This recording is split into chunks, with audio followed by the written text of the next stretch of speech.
Hello everyone, this is Virendra Kumar Meena. और मैं आज फिर से हाज़िर हूँ आपके सामने अपना दूसरा वीडियो लेके। हमने पहले वीडियो के अंदर प्राचीन सभ्यताओं के इंट्रोडक्शन और क्या क्या एग्ज़ाम्स में क्वेश्चंस पूछे जाते हैं उनसे रिलेटेड एक ब्रीफ इंट्रोडक्शन मैंने दिया था और बैराट की सभ्यता के बारे में कुछ बताया था और उससे संबंधित क्वेश्चंस के बारे में भी डिस्कशन हुआ था। तो दोस्तों, जो अपना अगला टॉपिक है एक्चुअली में वो टॉपिक का सब टॉपिक है, यानी कि प्राचीन सभ्यता एक टॉपिक हो गया, उसका सब टॉपिक फर्स्ट टॉपिक था बैराट और सेकंड टॉपिक कालीबंगा। ठीक है दोस्तों, तो अब हम कालीबंगा के बारे में आज स्टडी करेंगे। तो सबसे पहले तो कालीबंगा शब्द के बारे में ही पता लगा लिया जाए कि ये क्या होता है। तो कालीबंगा मतलब काली बंगा चूड़ियाँ। ठीक है, बंगा एक सिंधी वर्ड का शब्द है जिसका मतलब है चूड़ियाँ, यानी काली चूड़ियाँ हम इसे कहेंगे। और जिस प्रकार मैंने पिछली बार भी बताया था कि ये किसी एक पर्टिकुलर डिस्ट्रिक्ट में स्थित होगी, तो एक हनुमानगढ़ जो है डिस्ट्रिक्ट है उसके अंदर यह स्थित है। और जो नदी है, ठीक है, हनुमानगढ़ डिस्ट्रिक्ट और नदी घग्गर, ये क्वेश्चन भी पूछा जाता है बहुत बार कि कौन से नदी के किनारे स्थित है पर्टिकुलर सभ्यता। ठीक है, अब हम आगे बढ़ते हैं। एक्चुअली में अब कालीबंगा सभ्यता की अगर जब हम बात करेंगे तो यह सभ्यता जो हड़प्पा और मोहनजोदड़ो, जो जिसे कि सम्मिलित रूप से सिंधु घाटी सभ्यता के नाम से जाना जाता है, उसी सभ्यता का यह भाग है। ठीक है दोस्तों, ये हमें ध्यान देने वाली बात है। ये उसी सभ्यता का भाग है जो कि भारत की सबसे प्राचीनतम सभ्यता है। ठीक है, तो ये सिंधु घाटी जो सभ्यता थी उसका एक महान केंद्र बोला जाता है। इसको महान केंद्र क्यों बोला जाता है? क्योंकि अमूमन हम जब बात करते हैं सिंधु घाटी सभ्यता की तो केवल दो ही नगर हमारे सामने उभर के आते हैं, एक तो हड़प्पा और एक मोहनजोदाड़ो। अब जो हड़प्पा और मोहनजोदाड़ो है, हड़प्पा तो इसलिए ज़्यादा इम्पोर्टेंट हो जाता है क्योंकि सर्वप्रथम वहीं से ही इस सभ्यता की खोज हुई थी। और मोहनजोदाड़ो इसलिए सब इम्पोर्टेंट हो जाता है क्योंकि वहाँ पे जो बड़े बड़े स्थापत्य जो हमें प्राप्त हुए हैं, जिनमें स्नानागार हो गया, जैसे अन्नागार हो गया, और सामूहिक जो कार्यक्रम होते हैं उनसे रिलेटेड बहुत सारी चीज़ें हमें वहाँ से प्राप्त हुई हैं। इसी प्रकार जो कालीबंगा सभ्यता है जो राजस्थान में इसलिए इम्पोर्टेंट हो जाती है क्योंकि ये तो एक तो अकेली सभ्यता है राजस्थान में। ठीक है, पीलीबंगा कालीबंगा ये अकेली सभ्यता है राजस्थान के अंदर सिंधु घाटी सभ्यता से रिलेटेड। ठीक है, इसलिए भी एक महान एक ज़रूरी पार्ट हो जाता है। और अभी हम आगे पढ़ेंगे, आपको धीरे धीरे पता लगता जाएगा कि किस तरह से ये इम्पोर्टेंट है। और ये इतनी इम्पोर्टेंट है कि इतिहासकार जो है डॉक्टर दशरथ, एक सेकंड, जो डॉक्टर दशरथ शर्मा है, एक इतिहासकार है, बहुत वेल नोन इतिहासकार है। उन्होंने सिंधु सभ्यता की इसे तीसरी राजधानी कहा है। अब पहली दो राजधानियाँ कौन सी थी, वो जो मैंने अभी थोड़ी देर पहले बताया, हड़प्पा और मोहनजोदड़ो। ठीक है, अब आगे बढ़ते हैं। अब वही बात आएगी कि ये कौन से युग की सभ्यता है, तो कांस्य युग की। यहाँ पे कांस्य का उपयोग शुरू हो गया था। जो इस सभ्यता की सबसे इम्पोर्टेंट जो बात है ना, कि ये एक नगरीय सभ्यता है। ठीक है, और नगरीय सभ्यता या नगर के अंदर हम आज भी ये चीज़ देखते हैं कि जो माताएं होती हैं, जो माताएं बहनें होती हैं, उनकी घर में ज़्यादा चलती है बनिस्पत के पुरुषों के। तो हम ये केवल एक उदाहरण ले रहा हूँ, बाकी भारत में तो पैट्रियार्की है, पितृसत्तात्मकता ही है, जहाँ तक देखी जाती है कि ये जो बेटे का नाम है वो बाप के नाम के ऊपर, या बेटा बेटी का नाम है जो बाप के नाम के ऊपर ही होता है, उसी के सरनेम पे चलता है। तो लेकिन जो सिंधु घाटी सभ्यता थी और उसका जो महान केंद्र है राजस्थान में कालीबंगा, वहाँ पे मात्र सत्तात्मकता पाई जाती है। ये क्वेश्चन बहुत बार पूछा गया है।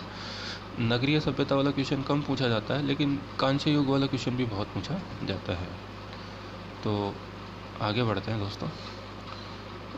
ठीक है, और यहाँ से जो प्राचीन साक्ष्य हमें जो प्राप्त हुआ है, देखो किसी भी सभ्यता, जो प्राचीन सभ्यता है, जब भी खुदाई होती है तो जो साक्ष्य है वो बहुत इंपॉर्टेंट हो जाता है।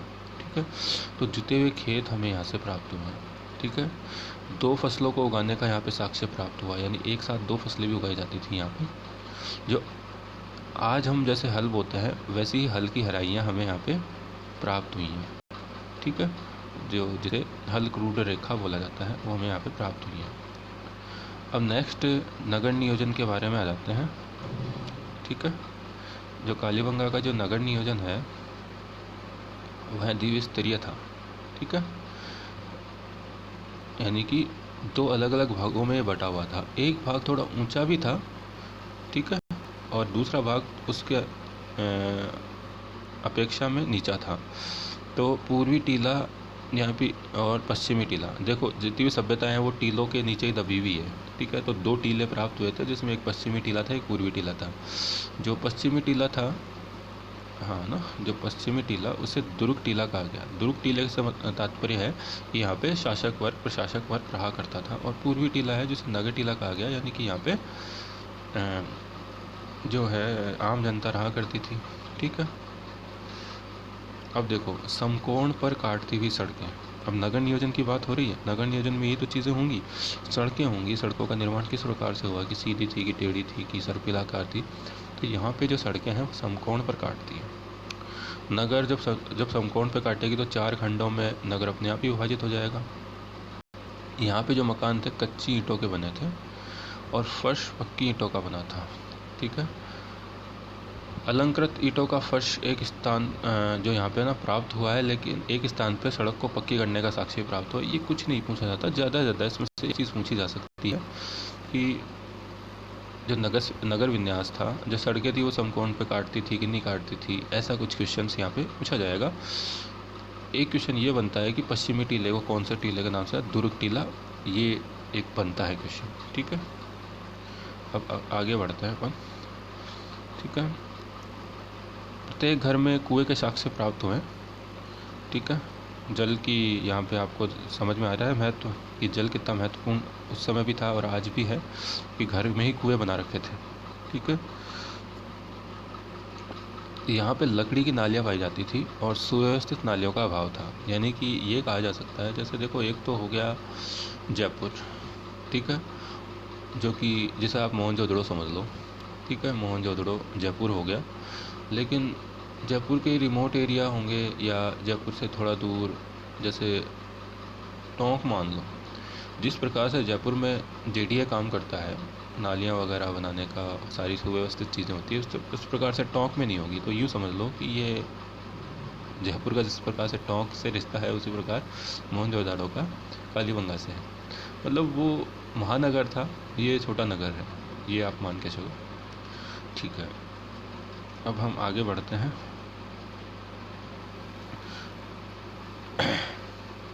सिंधु लिपि के बारे में अब थोड़ा बहुत जो है कि ध्यान दे लेते हैं। सिंधु लिपि से संबंधित ओवरलैपिंग अक्षर का साक्ष्य हमें प्राप्त हुआ है, यानी कि इसके बारे में थोड़ा आगे बढ़ेंगे क्योंकि ये पूरा अच्छे से आएगा। हाँ, खोपड़ी की जो शल्य चिकित्सा है वो भी हमें यहाँ पे प्राप्त होती है, ठीक है। खोपड़ी की शल्य चिकित्सा, जिसे जल करपालिनी क्रिया, पूरा रोग का साक्ष्य, ठीक है। ये क्वेश्चन बनता है, जल कपालिनी क्रिया किसे कहते हैं, खोपड़ी की शल्य क्रिया को कहते हैं। पूरा रोग का साक्ष्य किसे कहते हैं, खोपड़ी की शल्य क्रिया को कहते हैं। ये क्वेश्चन पूछे जा सकते हैं, ये कहीं पे देखने को नहीं मिलते हैं क्वेश्चन, इसलिए मैं कह रहा हूँ आपको कि इनका ध्यान रखें आप इन क्वेश्चंस का। और ये क्वेश्चन तो पूछा ही जा चुका है और आगे भी पूछा जाएगा कि इसका जो है पतन किससे हुआ था, तो भूकंप की वजह से इसका पतन हुआ था। अब जो क्वेश्चन पूछा जाता है वो पूछा जाता है सिंधु जो है लिपि के बारे में। तो देखो सीधे सीधे क्वेश्चन पूछे जाएंगे, मैं इसमें कोई जोड़ तोड़ नहीं करूँगा कि भावचित्रात्मक लिपि किसे कहा जाता है, सैंधव लिपि को। चित्राक्षर लिपि किसे कहा जाता है, सैंधव लिपि को। गोमूत्री का प्रकार, सर्पाकार, पोस्ट ऑफ रिडन लिपि, ये सब कुछ पूछा जा सकता है, इसमें कोई प्रॉब्लम ही नहीं है। या ये चार देकर ये पूछा जा सकता है कि इनमें से कौन सी सैंधव लिपि नहीं है, एक चौथा नाम ऐसा दे दे जो नहीं होंगी। तो ठीक है, ये आप ज़रूर ये ध्यान रखेंगे कि सैंधव लिपि से रिलेटेड तो क्वेश्चन आराम से पूछा ही जा सकता है, ठीक है, ये सारे के सारे इसके जो नाम है ना वो आप याद रखें।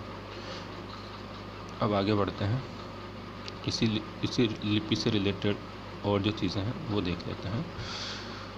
ये लिपि दाएं से बाएं लिखी जाती है, पूछा जा सकता है, नो डाउट, क्योंकि कोई ना लिपि किधर से किधर तो लिखी जाएगी, तो ये दाएं से बाएं लिखी जा सकती है। ये क्वेश्चन नहीं पूछा जाता, लेकिन ये थोड़ा दिमाग में रखना कि यह शव का सिर उत्तर में, पैर दक्षिण में। ठीक है, युगल शवाधान का मतलब है कि दो लोगों को एक साथ या पति पत्नी को एक साथ दफनाना युगल शवाधान हो गया। प्रतीकात्मक शवाधान ये हो गया कि मृतक के किसी एक चिन्ह के साथ उसको, मतलब चिन्ह को ही दफना देते हैं। ठीक है, प्रतीक के रूप में। यहाँ पे जो ये थे आयताकार और अंडाकार जो कब्रें थी पाई जाती हैं। ठीक है, ये एक ध्यान में रखने के लिए आपको बात है, बाकी ये नहीं पूछी जाती ये चीज़ें इतनी।